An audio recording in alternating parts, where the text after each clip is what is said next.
بسم الله الرحمن الرحيم والصلاة والسلام على أشرف المرسلين. السلام عليكم. Bonjour tout le monde. Aujourd'hui, on va voir la suite du chapitre numéro 3 pour la convolution. On va voir maintenant un cas particulier lorsque nous avons les systèmes sont associés en parallèle. Donc, la sortie S1 de t, ça vient de l'entrée convolue avec H1 de t. La sortie S2 de t convient de E de t convolue avec H2 de t. S de t, ça sera la somme de S1 plus S2 de t. On peut mettre notre système sous la forme d'un système H de t qui est égal à la somme des deux systèmes H1 plus H2. S de t, ça sera la sortie.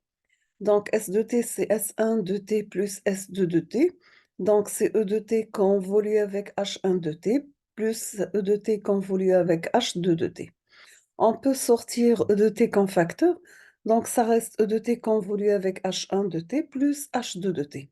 On obtient tout simplement que S de t, la sortie égale l'entrée convolue avec un bloc H de t اللي هو عبارة عن H1 plus H2.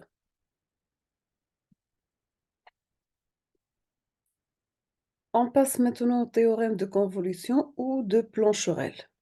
Si nous avons x de f et y de f, les transformés de Fourier des signaux x de t et y de t respectivement. Donc x de t a pour transformé de Fourier x de f, y de t a pour transformé y de f. Quelle est la transformée de Fourier z de t de notre signal x de t convolué avec y de t? Donc, pour x de t convolu avec y de t, a pour transformée de Fourier x de f multiplié par y de f. Donc, ça sera Fourier de x de t par Fourier de y de t. C'est-à-dire que la transformée de Fourier d'un produit de convolution est un produit simple. Maintenant, si nous avons x de f et y de f, les transformées de Fourier des signaux x de t et y de t respectivement, quelle est la transformée de Fourier inverse z de t du produit de convolution? Donc, nous avons z de f est égal à x de f convolué avec y de t. Quelle est la transformée inverse de z de f qui est égale à z de t? On peut conclure que x de f convolué avec y de f a pour transformée de Fourier inverse un produit simple entre x de t et y de t. Donc, on peut conclure que la transformée de Fourier d'un produit de convolution, c'est un produit simple et réciproquement. L'application maintenant, soit un système linéaire et invariant dans le temps, h de t sera sa réponse impulsionnelle du système. Donc, nous avons E de f, h de f et s de f, les transformées de Fourier respectives de E de t, h de t et s de t. On peut écrire dans le domaine temporel S de t égale à H de t convolué avec E de t. Dans le domaine fréquentiel S de f, ça sera H de f par E de f, sachant que H de f, c'est la fonction du transfert de notre système. Maintenant, on va voir ensemble quelques exemples de calcul de produits de convolution. On va commencer par l'exemple numéro 1, soit un système dont la réponse impulsionnelle est donnée par h de t est égal à exponentielle moins t sur taux 0 par la fonction échelon Heaviside.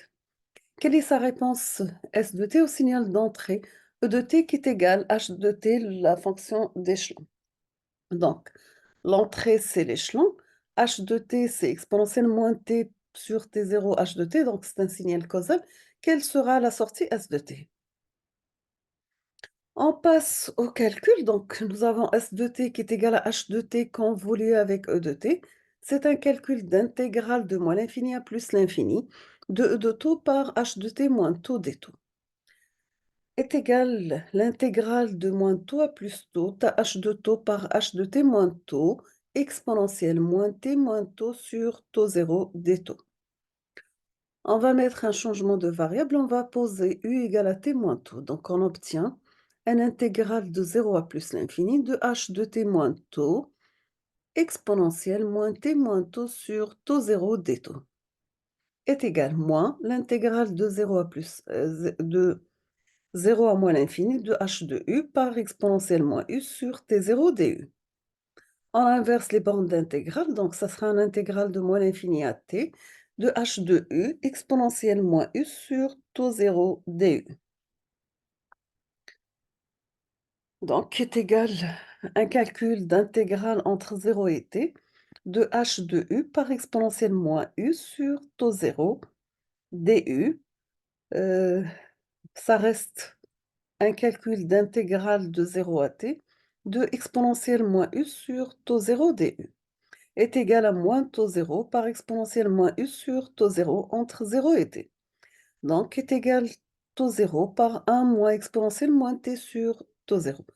La réponse d'un système à échelon est appelée réponse indicielle. Autrement, si vous avez E de t égale l'intégrale de 0 à t de Dirac de taux des taux, dans ce cas, S de t, ça sera H de t convolué avec l'intégrale de 0 à t de Dirac de taux des taux est égal l'intégrale de 0 à t de H de taux des taux convolué avec Dirac de t est égal l'intégrale de 0 à t de H de taux des taux.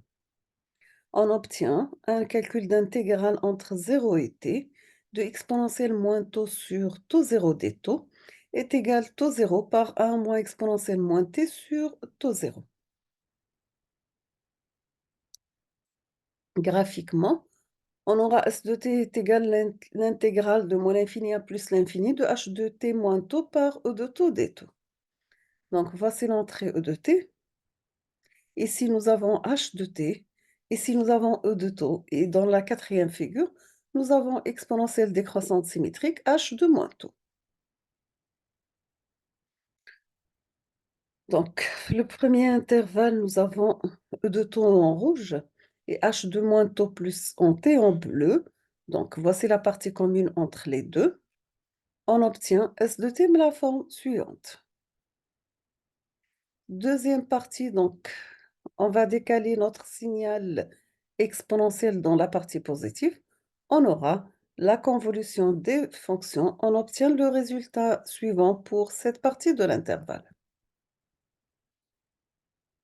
Donc, ici, nous avons dans ce cas l'exponentielle décroissante entre 1 et 2. On obtient la forme suivante pour la convolution, sachant que toujours la convolution, c'est calcul de surface commune entre les deux signaux. La même chose, si on aura l'exponentielle décroissante entre 2 et 3, on obtient la forme suivante. Ainsi de suite, donc entre 3 et 4. Donc c'est bon. Voici la convolution résultante des deux fonctions. On va voir un autre exemple. Dans cet exemple, on vous demande de déterminer l'expression de S de t dans le cas où E de t est égal recte de période taux indice E de t moins t hausse taux indice E sur 2 et H de t, ça sera recte taux indice H de t moins taux indice H sur 2. On va considérer le cas taux H égale à taux E. Voici la représentation de la fonction porte, la première pour l'entrée E de t. Et si on va supposer, par exemple, taux indice E égale 1 microseconde, la deuxième fonction porte pour h de t.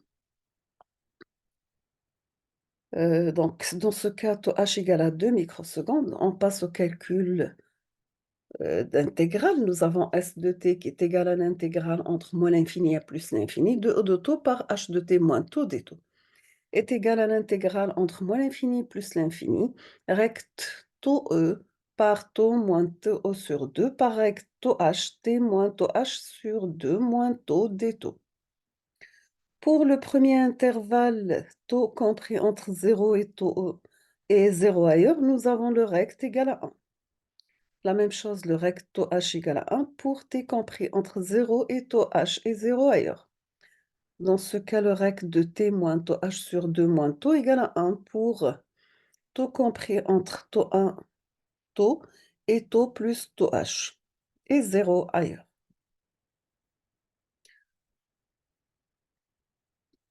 Voici le calcul de S de t qui est égal à l'intégrale de moins l'infini à plus l'infini de E de taux par H de t moins taux des taux.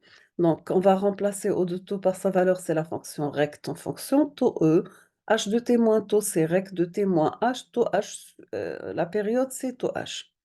Voici la représentation des deux signaux graphiquement. Pour t négative, nous avons le produit de convolution, il est nul parce qu'on n'a pas une partie commune pour les deux signaux, c'est-à-dire pas de chevauchement. Pour t compris entre 0 et taux E, nous avons un calcul de surface, l'amplitude égale à 1 entre 0 et t des taux, donc on aura t.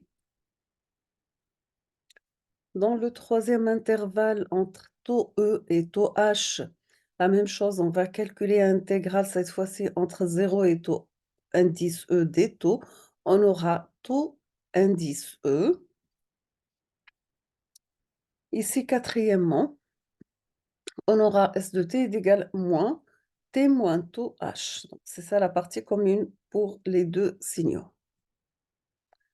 La même chose, mais pour le dernier intervalle, nous avons séparation des deux signaux et on obtient la fonction suivante comme produit de calcul de convolution.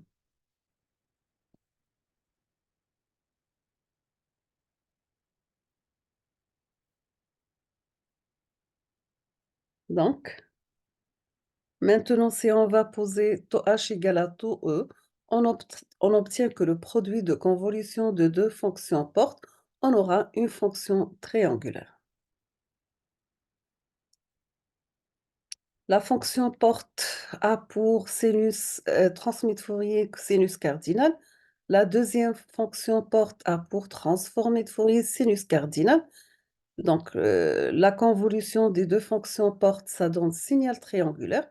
Et la convolution de deux signaux sinus cardinal, ça donne sinus cardinal élevé au carré.